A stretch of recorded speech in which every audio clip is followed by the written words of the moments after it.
கிறிஸ்துவுக்குள் அன்பானவர்களே, ஆண்டவரும் இரட்சகருமாகிய இயேசு கிறிஸ்துவின் நேற்று இன்ப நாமத்தில் அன்பின் வாழ்த்துக்கள்.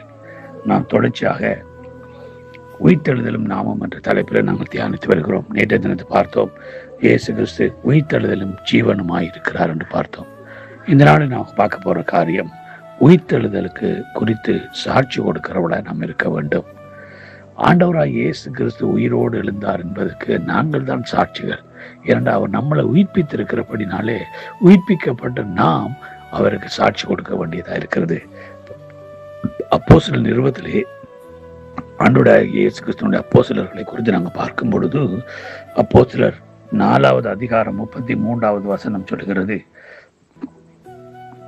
கர்த்தராகிய இயேசுவின் உயிர்த்தெழுதலை குறித்து அப்போஸ்தலர்கள் மிகுந்த பலமாய் சாட்சி கொடுத்தார்கள்.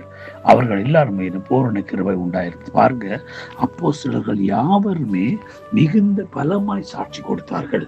அவர்களுக்கு எவ்வளவு தடைகள் வந்த பொழுது, எதிர்ப்புகள் வந்த பொழுது, இயேசு கிறிஸ்துவின் உயிர்த்தெழுதல் இல்லை என்று மறுதளிக்கப்படும்படியான காரியங்கள் நடந்த பொழுது அவர்கள் பலமாய் சாட்சி கொடுத்தார்கள் என்று நம்ம பார்க்கக்கூடியதா இருக்கிறது.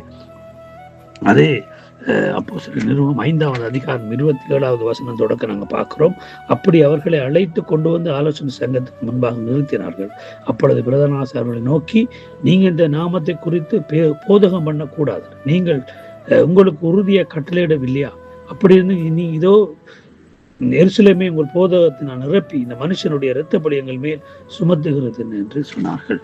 அதற்கு பேதுரு மற்ற அப்போஸ்தலர்களும் மனுஷருக்கு கீழ்ப்படுகிறதை பார்க்கலாம், தேவனை கீழ்ப்படுகிறது அவசியமாயிருக்கிறது என்று சொல்லி அங்கே இயேசு கிறிஸ்துவை குறித்து பலமாய் சாட்சி கொடுத்தார்கள். அல்லேலூயா. இன்றைக்கு நம்முடைய வாழ்க்கையில நம்ம எவ்வளவு அந்த தடைகள் வந்தாலும், எவ்வளவு பிரச்சனைகள் வந்தாலும், நாம் அனுபவித்த அந்த உயிர்த்தெழுதலின் அனுபவத்தை நாம் பலமாய் சாட்சி கொடுக்கும்படி அழைக்கப்பட்டிருக்கிறோம். அங்கே பார்க்கிறோம், பேதுருவும் அவனுடைய சீஷர்களும் அங்கே பார்க்கிறோம், அவர்கள் பலமாய் சாட்சி என்று அவர்கள் அந்த உயிர்த்தெழுதலின் வல்லமை அனுபவித்தார்கள். இயேசு கிறிஸ்துவோடு கூட உயிர்ப்பிக்கப்பட்டார்கள். அதே காரியத்தை நாங்கள் பார்க்கக்கூடியதா இருக்குது 2வது அதிகாரத்திலே.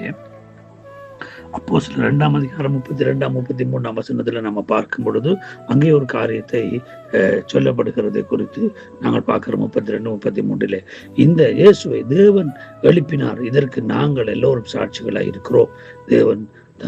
அவர் தேவனுடைய வலது பார்சத்தில் உயர்த்தப்பட்டு இதோ பிதா அருளின வாக்குத்தத்தத்தின்படி பரிசுத்த ஆவியை பெற்று நீங்கள் இப்பொழுது காண்கிறதும் கேட்கிறதுமான இதை பொழிந்து அருளினார். அல்லேலூயா.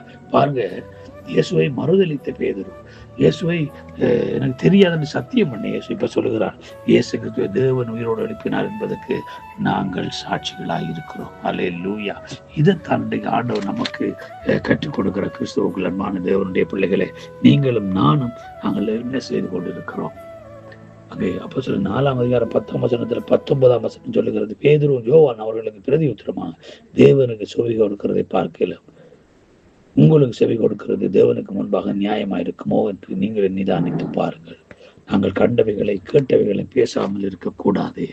அங்கே பார்க்க அவர்கள் கண்டது, கேட்டது, அவர் அனுபவித்ததை அங்கே அவர்கள் பகிரங்கமாக பேசினார்கள். இன்றைக்கு நீங்களும் நானும் இயேசு கிறிஸ்துவோட உயிர்த்தெழுதலை அனுபவித்திருக்கிறோமா? அவரோடு கூட உயிர்ப்பிக்கப்பட்டிருக்கிறோமா?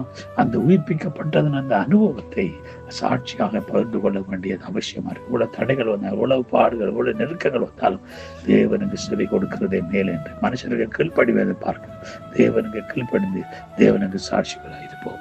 கர்த்தர் உங்களை ஒரு ஆசீர்வதித்து நடத்துவாராக. God bless you all.